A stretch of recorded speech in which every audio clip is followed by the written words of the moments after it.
Hey there gamers, DreamcastGuy here, and today we're talking about Lost Soul Aside, the newest PlayStation exclusive that, well, this game, I went into it with very, very low expectations. This has been being teased by Sony now for the last 9 years. Lots of appearances at State of Plays and gameplay reveals and stuff like that. And to be honest, I always thought it looked decent, but now that I've had a chance to play it, the gameplay is way more fun than I was expecting. And the story and the world and the puzzles are terrible. I mean, this might legitimately be the worst story I've ever seen in any game ever. I would say a solid 60% of the dialogue in this game is gibberish, like actual literal nonsense word salad that doesn't make any sense. I'm not sure what this game is about. I'm going to try and explain the story and talk about this, but it feels like somebody put the script into a paper shredder and then in the freaking sound booth tried to put it back together, because literally almost everything that any character says to each other doesn't connect. But let me break down the fun combat and why, as much as I'm enjoying playing this, I don't think it's worth $60 if I'm being honest. But let's break it down. Hi, hope you're having a great day, and if you could please give this video a like and subscribe if you haven't already. I'm going to start by just talking about that story, but real quick, we're going to show you a lot of cool gameplay here in the background, because honestly, the combat in this is so dang addictive. This plays like Devil May Cry or freaking Bayonetta. It's an action combat game. Now, the director of the game, he said he was originally inspired by Final Fantasy 15, and to be honest, as a big fan of Final Fantasy 15, I think that influence is fantastic. I like the fact that everybody's got really crazy asymmetrical clothes and really weird haircuts and stuff. It's very, very Final Fantasy, and that includes the monsters. I think a lot of the monsters look very Final Fantasy. And one of my favorite series of all time is Final Fantasy. So to me, that's a big, big plus. But the problem is that one of the things that makes you care, obviously, in Final Fantasy is the story. That's what makes you care in Bayonetta. It's what makes you care in Devil May Cry. It's not just the cool factor. It's about, hey, these characters matter. Whereas in Lost Soul Aside, the story is nonsense. It's soup built out of a dictionary. But so we're playing as a guy called Kaser in this game, and essentially he's part of a resistance faction that's trying to overthrow the king because they're doing something evil that's kind of vague. But while he's doing this, suddenly there's an invasion of these creatures called the Voidrax. Voidrax are monsters. Now, I can't tell if they're aliens or intergalactic creatures, or they've always been here, but historically, they've only lived on a tiny island.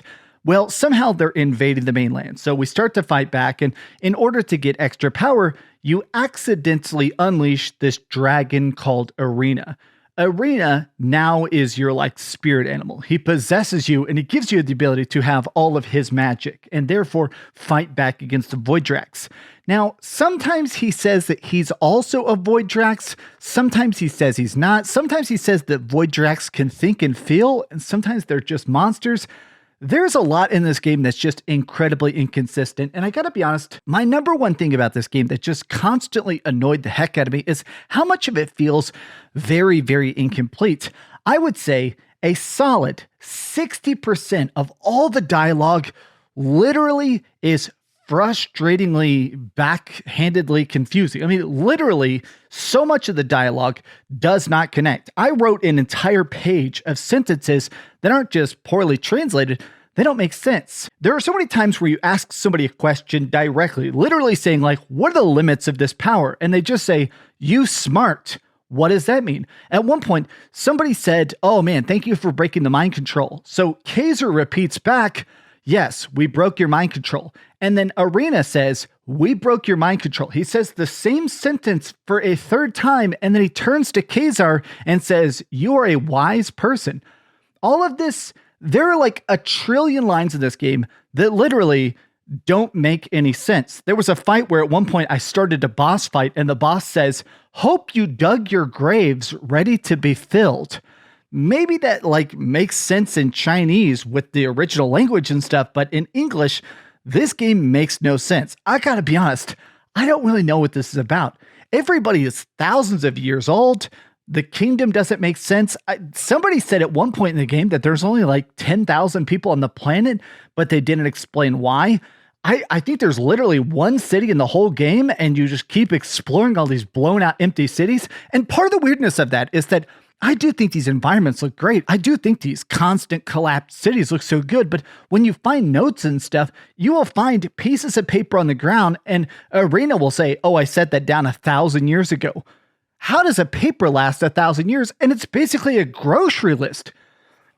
But let's talk about the combat, okay? If you're playing this for the story, you're going to have a bad time. Flashy cutscenes are cool, I guess, but I truly do not understand what in the world this game is about. Even after playing so much, I have no idea what this game is about. Okay, so when it comes to the combat, what makes this game so incredibly fun is that it's very, very easy to pick up. I like games like Devil May Cry and Bayonetta because you only technically have a couple buttons, but you can make so many combos out of it. You just have a fast attack, a strong attack, and dodge is the shoulder button. But it's also more than that because each of the 4 weapons we get in this game have very different fighting styles. The sword lets you do like a Final Fantasy 15 style teleport attack, whereas the big broadsword not only does heavier strikes, but you can hit the ground and use the broadsword to activate nearby items. You can set up shields or blocks or surf on that sword. There's a lot of stuff with each of the different weapons that fits the particular dungeon where you originally unlocked it, but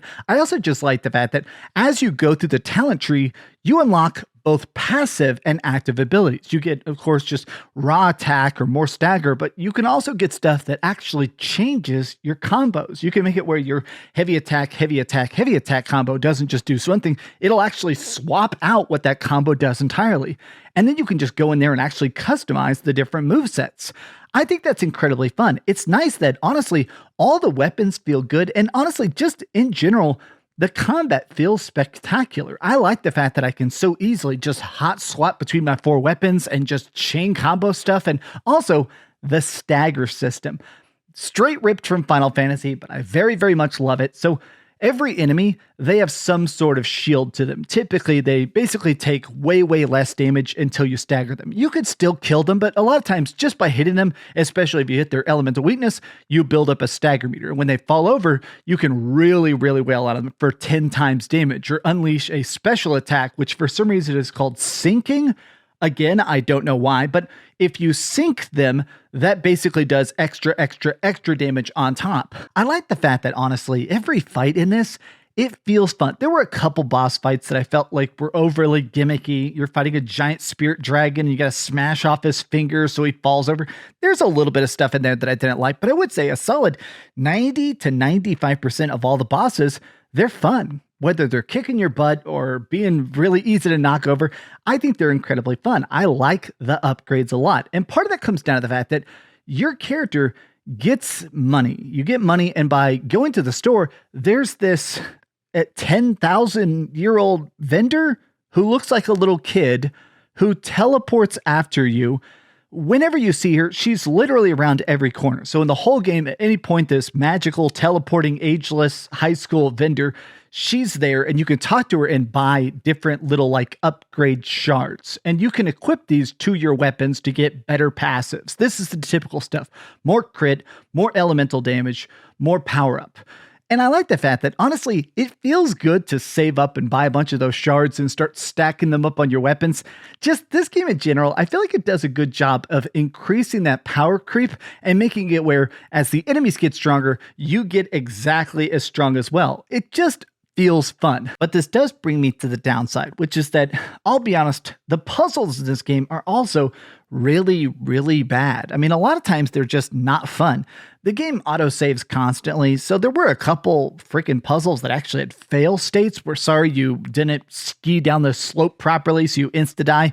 You get reloaded like 15 seconds before it. But I gotta say that a lot of the puzzles are just so bare bones basic. There are a lot of platforming puzzles, and the jumping in this feels horrible. It feels super weird. You seem to fall faster than you go up. So you'll like float up and then fall down. And it feels weird trying to figure out where you're going to land. You can double jump and you can sort of like do this air dash glide thing. But I gotta be honest that a lot of the puzzles are just frustrating. This entire game is about 10 hours long, maybe like 12 hours long, right? And to be honest, in a lot of ways, I kind of wish they'd trimmed it down more. I kind of wish they'd cut out a lot of the story that is just nonsensical clown farcery. Cut out all the puzzles, to be honest with you. Maybe like one or two just to have extra time for the dialogue. Oh, the painful dialogue to go off. But I think really when this game works the best is when it's just combat, combat, combat. I wish this game was like $30 or $40 and all the fights, none of the fluff. This project has been 10 years in development and still, in a lot of ways, it just still doesn't quite feel complete. I also saw that on Steam, it's getting review bombed like crazy. Apparently, it runs like absolute dog water over on Steam. Here on the PS5 Pro, it seems to run fantastic, if I'm being honest. But honestly, off-the-cuff thoughts, it's good. It's not great. I probably wouldn't recommend it for full price, but if you're the kind of person that's been sitting there watching those trailers for 10 years and you're thinking about pre-ordering it, I almost think that hype might get you over the hump of the very strange dialogue. But these have just been some thoughts from DreamcastGuy. If you could please give this video a like and subscribe if you haven't already, and please keep dreaming. I'd give this game like a 6, maybe a 6.5.